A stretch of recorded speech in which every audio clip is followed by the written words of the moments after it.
निर्विशेष शून्यवादी पाश्चात्य देशकारी श्री कृष्ण चैतन्य प्रभु नित्यानंद श्री अद्वैत गदाधर शिवासादि गौर भक्तवृंद। हरे कृष्ण कृष्ण कृष्ण हरे हरे, हरे राम राम राम हरे हरे। దయచేసి పేరు పేరున ప్రతి ఒక్కరు భక్తులు నన్ను మనస్ఫూర్తిగా ఆశీర్వదించండి. సరైన వాక్యాలు సరైన సమయానికి సరైన దర్శనంతో వచ్చేలాగా ఈరోజు నా గురువు గారు జయప్రతాప్ మహారాజుల వారు మరియు శ్రీల ప్రభుపాదుల వారు నేను ప్రార్థిస్తున్నాను. అండ్ నా నోటి నుంచి వచ్చే ప్రతి ఒక్క పదం కూడా వారి అనుగ్రహం చేత రావాలని. సో వారు నాకు ఈరోజు ఎంత మేర అనుగ్రహిస్తారు, నేను ఎంత మేర నన్ను పరుస్తాను.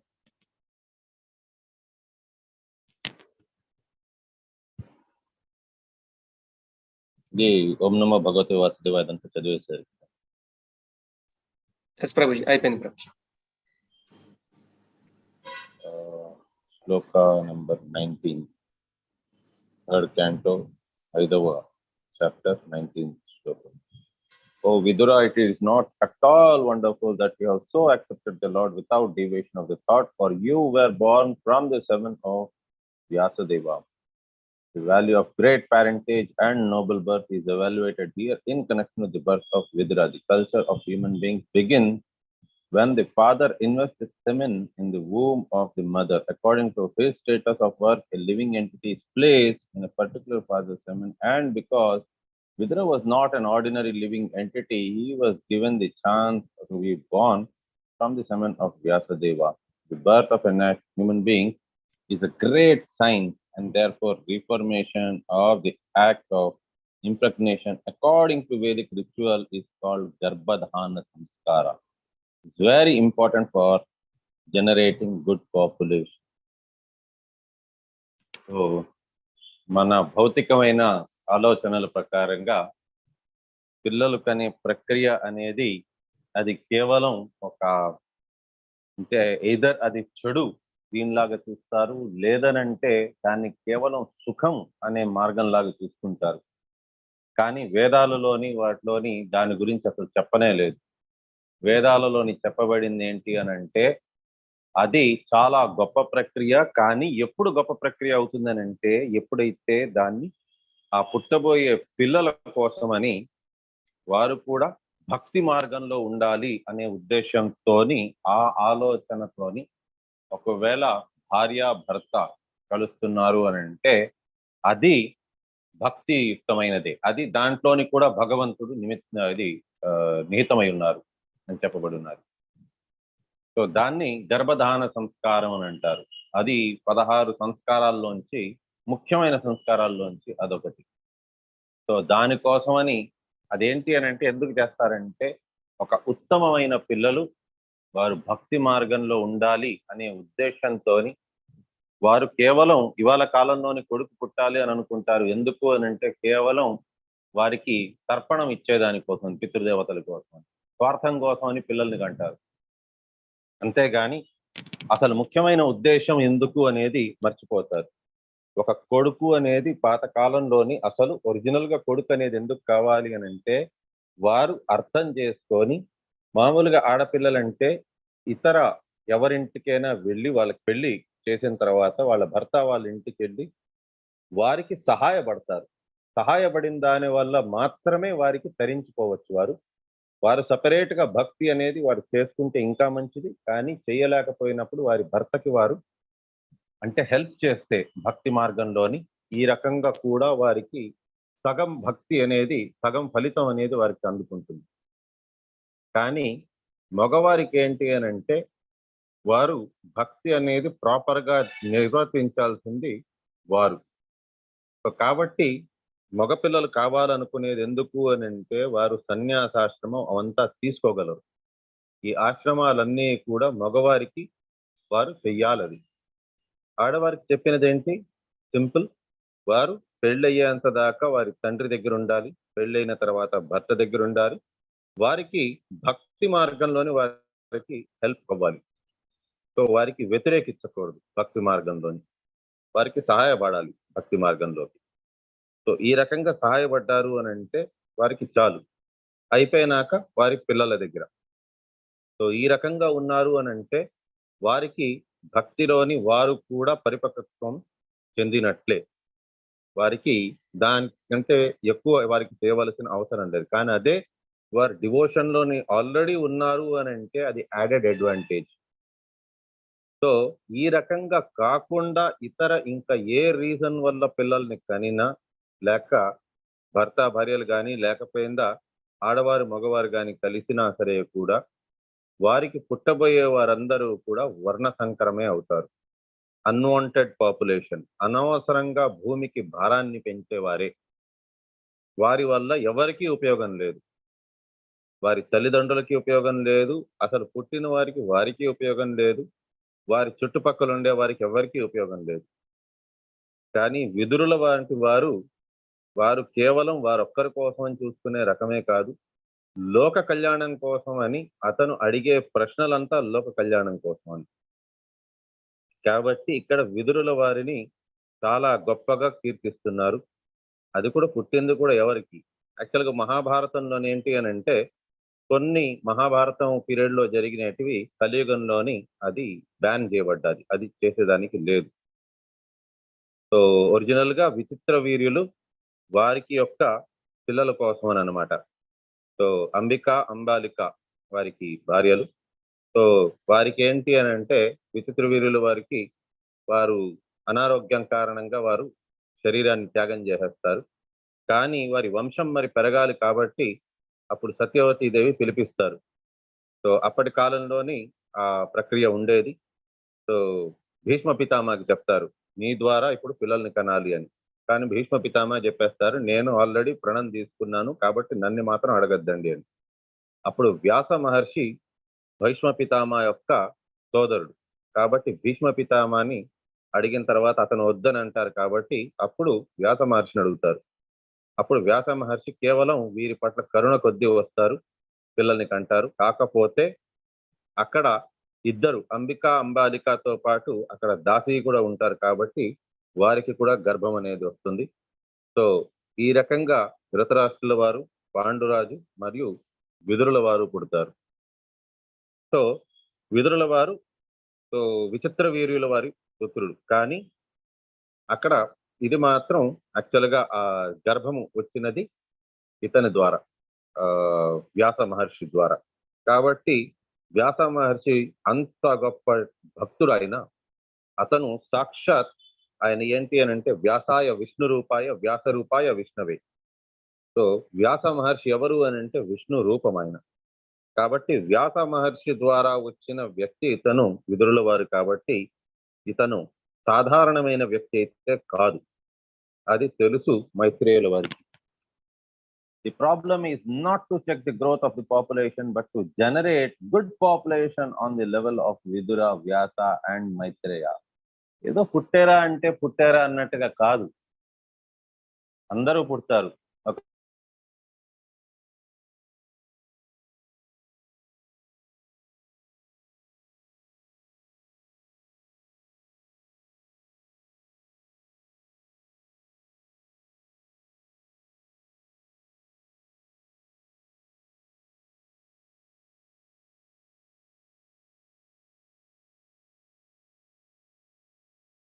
పుత్ర ప్రాప్తిరస్తు అని అంటారు. సుపుత్ర అంటే ఏంటి అని అంటే మంచి పుత్రుడు అని. మంచి పుత్రుడు అంటే ఎవరు?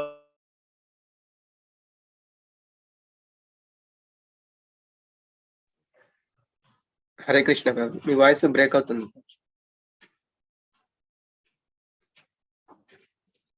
హరే కృష్ణ ప్రభుజీ.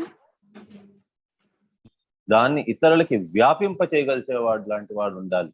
అంతేగాని పుట్టాడు, ఏదో చదివాడు, ఉద్యోగం చేసుకుంటున్నాడు, ధనం సంపాదిస్తున్నాడు, వారిని బాగా చూసుకుంటున్నాడు అంటే అది ఓకే చలేదా. But original purpose of life అనేది మర్చిపోకూడదు.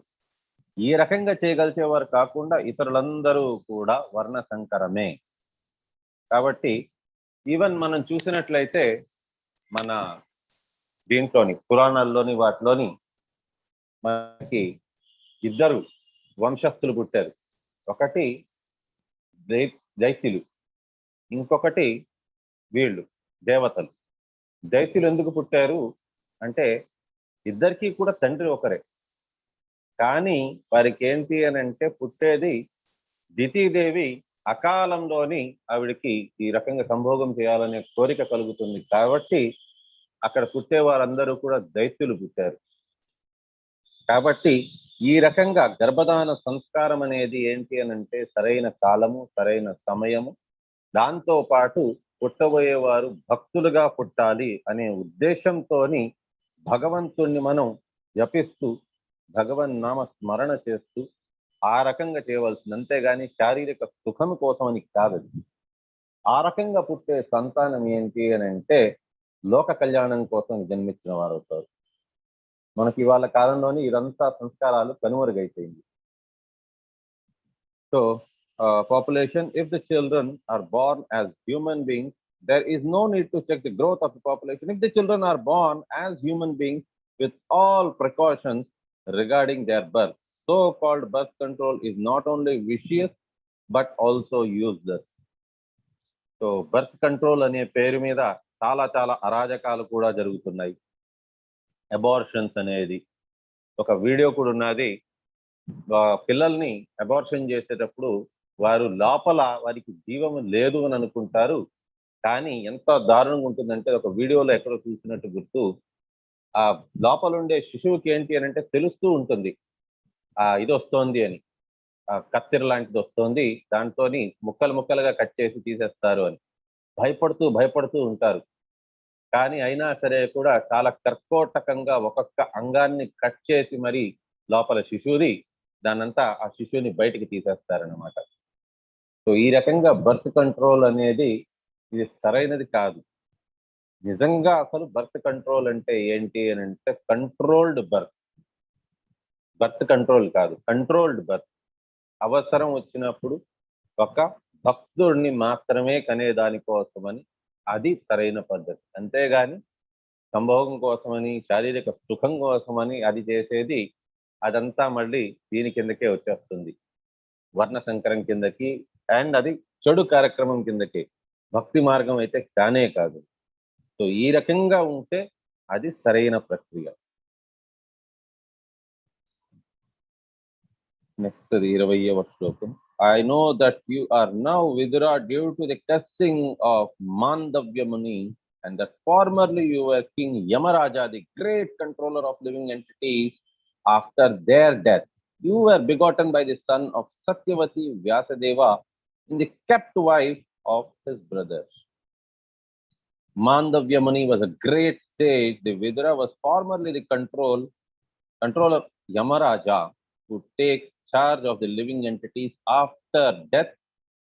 Birth, maintenance, and death are three conditional states of the living entities who are within the material world.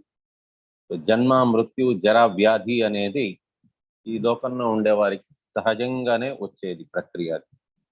As the appointed controller after death, Yamaraja once tried Mandavya Muni for his childhood profligacy and ordered him to be pierced with a lance. Mandavya, being angry at Yamaraja for awarding him undue punishment, cursed him to become a Shudra, member of less intelligent laborer class. Thus, Yamaraja took birth in the womb of the kept wife of Vichitravirya from the semen of Vichitravirya's brother Vyasadeva. Vyasadeva is the son of Satyavati by the great sage Parashara, and Vichitravirya is the son of same Satyavati by the great king Shantanu, the father of Bhishma Deva. So, ఇది స్టోరీని చూసి మీరు confuse అవ్వద్దండి. మహాభారతంది ఈ రకంగా ఏముంటున్నది అనేసని. ఇదంతా కూడా వేదాల ద్వారా అప్పటి కాలంలోని ఆమోదించబడినట్టే. సత్యవతీ దేవికి అంటే సంభోగం ద్వారా కాదనమాట. పరాశర మునికి సత్యవతీ దేవికి సంభోగం ద్వారా కాదు, కానీ ఆ శక్తి ద్వారా, పరాశర ముని శక్తి ద్వారా పుట్టే శిశువు ఇతనమాట వ్యాస మహర్షి. దాని తర్వాత సత్యవతీ దేవి శాంతనుని పెళ్లి చేసుకుంటారు. సో శాంతనుకి ప్రీవియస్ భార్య గంగాదేవి అనమాట. సో గంగాదేవికి ఇంకా శాంతనుకి పుట్టిన కొడుకు భీష్మ పితామహ. సో ఈ రకంగా సత్యవతీ దేవి అక్కడ శాంతనుతో పాటు ఉంటారు తర్వాత. సో ఇది ఒరిజినల్ స్టోరీ మహాభారతంది. So this mysterious human history of Vidura was known to Maitreya Muni because he happened to be the contemporary friend of Vyasadeva. In spite of Vidura's birth from the womb of a kept wife, because he had otherwise high parentage and great connection, he inherited the highest talent of becoming a great devotee of Lord. To take birth in such a great family is understood to be advantage for attaining devotional life. Vidura was given this chance due to his previous greatness. So విదురుల వారు original గా అతను ఎవరు అని అంటే ద్వాదశ మహాజనుల్లోంచి ఒకరు, యమధర్మరాజు. ధర్మముకి అతను ఇతనమాట నిదర్శనం. యమధర్మరాజు అతను మామూలుగా ఎప్పుడూ కూడా ధర్మాన్ని తప్పరు. సో ధర్మము అని అంటే ధర్మస్తు సాక్షాత్ భగవత్ ప్రణీతం. భగవంతునికి భక్తితోని వారు భగవంతుడినే నమ్ముకుంటూ వారు చేసే తీర్మానం అది. కాబట్టి ధర్మానికి ఎవరైనా ఒక మెజర్ అంటూ ఉన్నది అని అంటే అది ఎవరితోనైనా పోల్చుకోవాలి అని అంటే యమధర్మరాజుతో పోల్చుకోవాలి. అతని అంత గొప్పగా ధర్మపరాయణుడు ఇంకొకరు లేరు. సో అంత గొప్పవారు యమధర్మరాజు. కాకపోతే మాందవ్యముని అనేసని అతనేంటి అని అంటే ఒకానొకప్పుడు ఆయన తపస్సు చేసుకుంటూ ఉంటారు. సో చాలా దీర్ఘ తపస్సు చేస్తూ ఉంటారు. ఆహారము, నీరు, నిద్ర అవన్నిటినీ త్యజించి చాలా డీప్ మెడిటేషన్ లో ఉంటారు. అతను భగవంతుని ప్రార్థిస్తూ ఉంటారు. సో ఆ టైంలో కొంతమంది దొంగలు వచ్చి కొంత సొమ్ముని దోచుకొని అతని ఆశ్రమంలోని దాచిపెట్టేస్తారు. పారిపోతూ ఉండగా అప్పుడు అక్కడ రాజుల వారి భటులు వచ్చి పట్టుకుంటారనమాట దొంగల్ని. ఎక్కడ దాచారు అంటే అప్పుడు చెప్తారనమాట దొంగలు ఫలానా దగ్గర ఉన్నది అని. సో ఇతని ఆశ్రమం దగ్గర దాచారు కాబట్టి ఇతను కూడా దొంగేనేమో అని అనుకొని రాజు దగ్గరికి ప్రవేశపెడతారు. సో రాజు వీరందరికీ కూడా మరణదండన విధిస్తారనమాట. దొంగతనం చేశారు, సరైన పని కాదు ఇది. కాబట్టి అప్పటి కాలంలో ఈ రకంగానే ఉండేది శిక్షలు. సో మరణదండన విధించేటప్పుడు ఖడ్గంతోని ఒక్కొక్కరిని కూడా ఛేదిస్తూ ఉంటారు.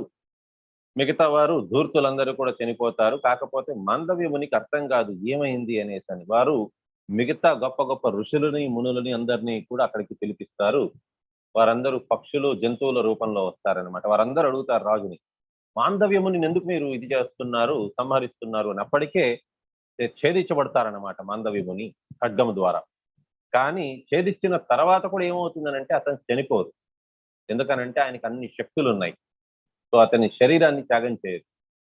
సో అప్పుడు మిగతా ఋషులు, మునులు వారందరూ కూడా పశుపక్షుల రూపంలో వచ్చి వారు చెప్తారనమాట, వీరు చేసిన తప్పు కాదది, అక్కడ దొంగలు ఈ రకంగా చేసి దాచిపెట్టారు ఇతని దగ్గర అంతే. సో ఇది జరిగిన తర్వాత, ఇది వినిన తర్వాత అక్కడ రాజు ఏంటి అని అంటే చాలా చాలా సిగ్గుపడి అతను క్షమాపణ కోరుకుంటారు. ఆ ఖడ్గాన్ని తీసేదానికి ప్రయత్నిస్తారు కానీ లోపలే విరిగిపోయి ఉంటుంది అనమాట. అది ఆ ఒక ముక్క అతని లోపలే ఉండిపోతుంది. ఆ ఋషి మాందవ్యముని లోపలే ఉండిపోయి ఉంటుంది ఆ ముక్క. సో అతను కరుణామయుడు, అతను క్షమించేస్తాడు ఆ రాజుని. పర్వాలేదు, మీకు తెలియకుండా చేశారు కాబట్టి నేను మిమ్మల్ని క్షమిస్తున్నాను. మిగతా ఋషుల మునులకు కూడా చెప్తారన్నమాట, ఇది నా కర్మకి ఏదైతే రాసున్నాదో దానికి నేను బాధ్యుణ్ణి, దాన్ని తట్టుకోవాల్సిందే, తప్పదు. ఈవెన్ శ్రీమద్ భాగవతంలో మనకు ఒక శ్లోకం ఉన్నది, తత్తేను కంపాసు సమీక్షమానో భుంజానే వాత్మనా కృతాం విపాకం హృద్వాగ్వపుభిర్విదిదాం నమస్తే జీవేరయో ముక్తి పదాం సదయా భక్. అంటే ఎవరైతే వారి జీవితంలోని జరిగే ఎత్తు పల్లాలన్నిటినీ, కష్టాలని, ఇబ్బందులని అన్నిటినీ కూడా వారు చేసుకున్న ప్రీవియస్ కర్మలు, వారు చేసుకున్న చెడు కర్మలకి ఫలితం స్వరూపంగా వారు అది అనుభవిస్తున్నారు అని ఎవరైతే భావిస్తూ ఇతరులని వారు దోషము పట్టకుండా, వారు ఏదొచ్చినా సరే కూడా కష్టాలని భగవంతుడి వీరికి కష్టాలని తగ్గించి మరి ఇస్తున్నారు అనే భావనతోని ఉన్నారు అని అంటే వారు నిజమైన దీంతోని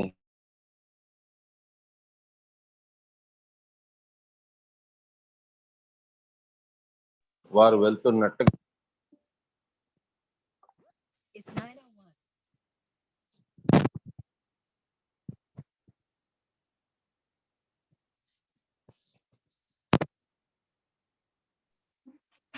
వాయిస్ రావడం లేదు ప్రభుజీ.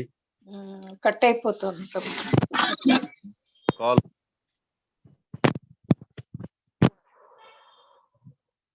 హరే కృష్ణ. సో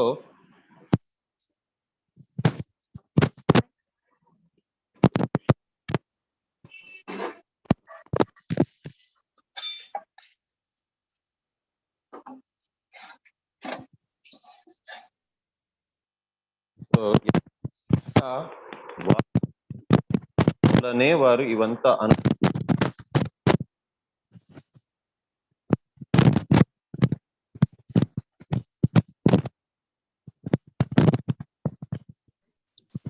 ప్రభుజీ డిస్టర్బెన్స్ వస్తుంది ప్రభుజీ, వాయిస్ బ్రేక్ అవుతుంది.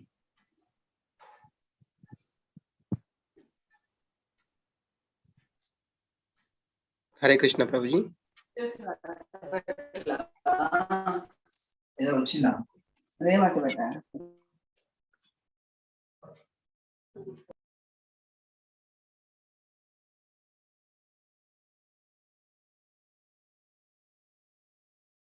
ప్రభుజీ లీవ్ అయినట్టున్నారు మాతాజీ. హరే కృష్ణ. Net connect.